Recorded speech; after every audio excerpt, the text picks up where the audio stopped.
Hiya, sometimes sharpening can seem so overwhelming. You see people with planes and chisels and all sorts, and it can just look so scary if you've never done it before. So in this video, what I'm going to do is I'm going to show you something that you can sharpen that if you get it right, you'll really feel it. If you get it wrong, you'll know about it as well. And what it is a pair of secateurs. I started sharpening things when I was, 12, 13, 14. And garden shears, secateurs are a great place to start to understand the angles. Scissors, I used to sharpen scissors as well. So it's a really good place to start. Once you get that right, then you'll be fine when you get to chisels and plane blades and all sorts of other things. So let's have a look and see what we're going to do. This is a diamond stone from Aldi or Lidl in the middle aisle supermarket. This has got 200 grit, 300 grit, 400 grit, 600 grit. So straight away we can go to the 200 grit. We can come to this, and if we just get it at the right angle, see the tip? Hang on, you can't just sharpen that like that. Let's make it easier. Stage. Right, corner of the bench. Now I can come in at that angle and I can do that. Problem is this is in the way. So we can do a part of it and we can improve part of the sharp edge, but if we want to improve all of the sharp edge, we could do it taking it apart. So that's what we'll do next. So I found this old nut runner type thing and it fits.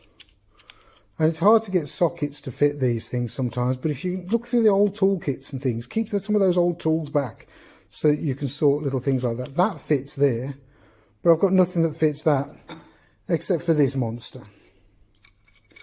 So let's put that on there and let's strip it down and see what's going on. Now, usually there's springs and things inside these, so we don't want to go too mad. Still doesn't want to come off. Right, I can feel that the nylock has actually come undone now. And the nylock is a little, sometimes blue, sometimes grey, bit of nylon just inside the nut there. And it makes it grip the thread better. So look, we've got that now. So that's great. Now let's see if we can push it apart. Mind that spring. Remember how it goes. No little washers. That falls out. That's okay. That's got no flats on it, so it sits anywhere in there, so that's good. Spring's easy. It's easy to understand. Now we've got two parts that we can play with.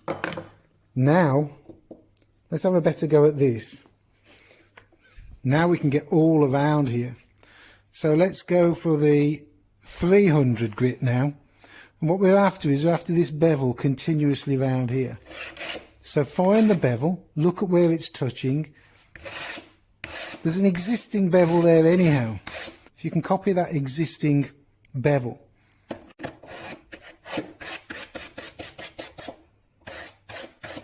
just a matter of holding this at the right angle.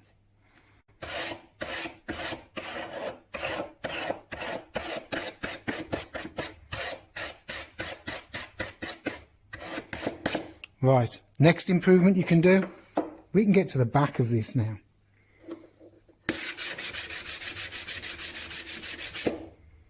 Keeping it flat. And can you see these little bits here?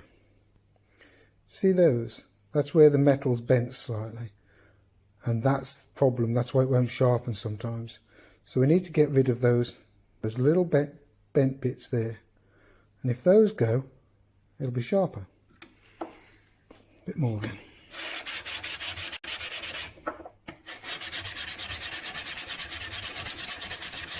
What you don't want to do is curve that down. You want to keep it dead flat. You want to keep it flat on there as possible. And I can do it like that, or I can put this on here like this. Now, put it on 400. Now we're getting more like the chisel sharpening. We can run it up and down there. Now you're getting used to flattening the back, which you do with chisels and plane irons. So these things are great practice. We could introduce some water, but this old thing really doesn't. This was about £7. They're really cheap. So look, let's see what's going on. See how there's a darker cutting edge to that? Right up to the edge, the cutting edge is darker. That's because the bevel's slightly different. So what we want to do is we want to keep an eye on that. Keep this thing flat. And if it needs more taking off, let's go back a grit to 300. Now we're back to 300. That's looking better. There's still a dark edge to it.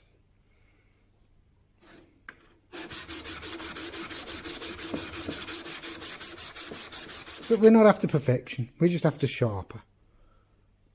And that feels better already. Now we can come in, look, and we can get that bevel. And we could, I can do it like that because I'm used to doing it. I'm not going to show you that way. I think you're better off doing it this way.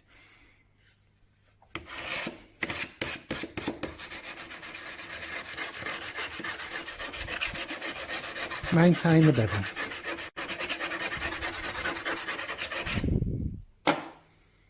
Right, let's give that a wipe. Right, we've wiped that away. It's not perfect around there, but it's much better, and it's much better around here as well. So that's good. Let's leave that at that. Let's see what we can do with this part. That's supposed to be a flat surface. Because these are the two faces that do the cutting. This squared off edge to this sharp edge on the other side. Those go like that. So you want that surface to be as flat as possible. Let's go back to 200 grit. Let's turn it over. And let's see what we can do. If you've got a vise, you can cramp it in the vise.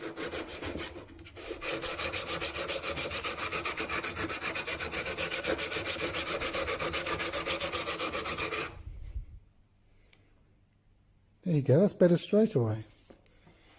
We could sharpen this. We could get something in here to just tidy this up. Maybe a bit of sandpaper at a slight angle. We could leave it because we've just re-established this. Let's leave it.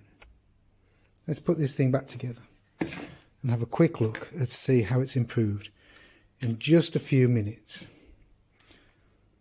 Spring first. Don't want to forget the spring.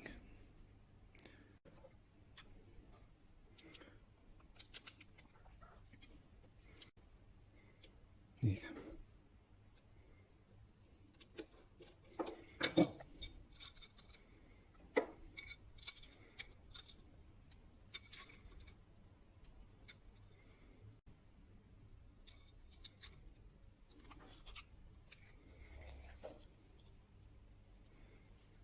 Oh, that feels pretty good. Is it too tight?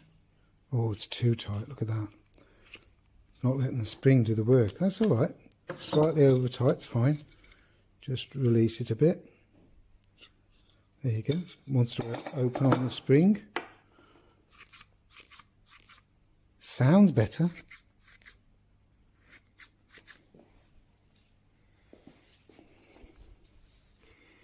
Does it still cut? It was cutting okay before. Still cuts leaves. That's nice. Can we chop that off? Much better. I should have tried cutting at an angle. That's great. So there you go. Worth doing. Worth practicing on. Right, let's strip this back down and work on that bottom edge, sometimes called the anvil, on there.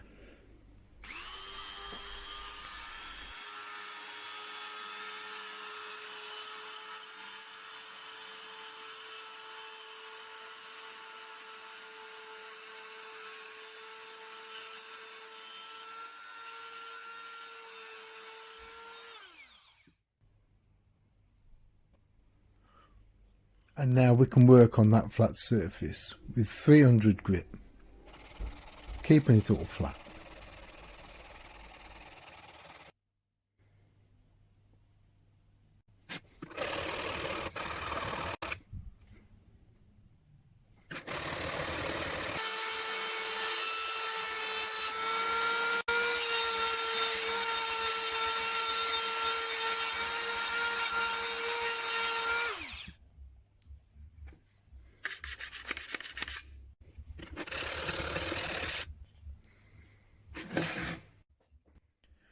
This is a strop that I use for my plane irons and my chisels and carving tools.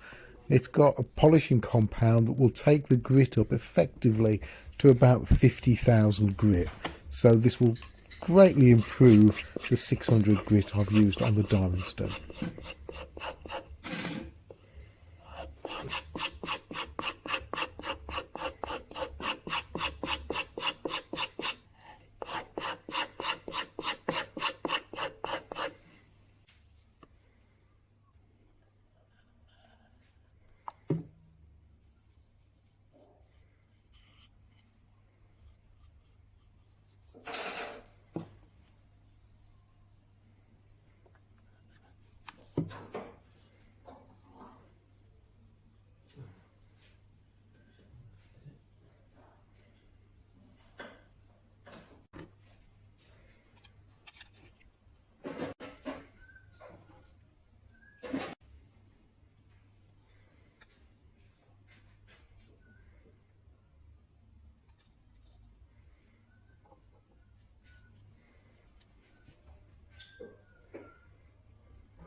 So keep the secateurs closed when you're tightening them up.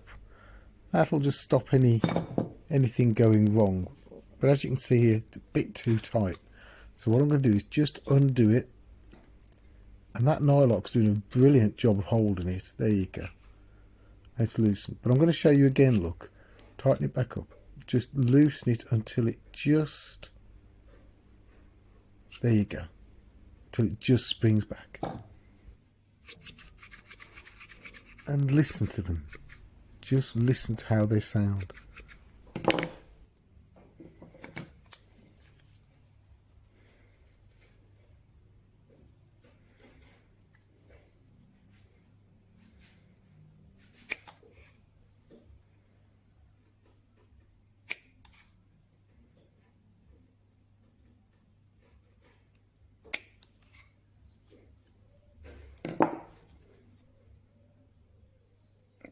Just going to show how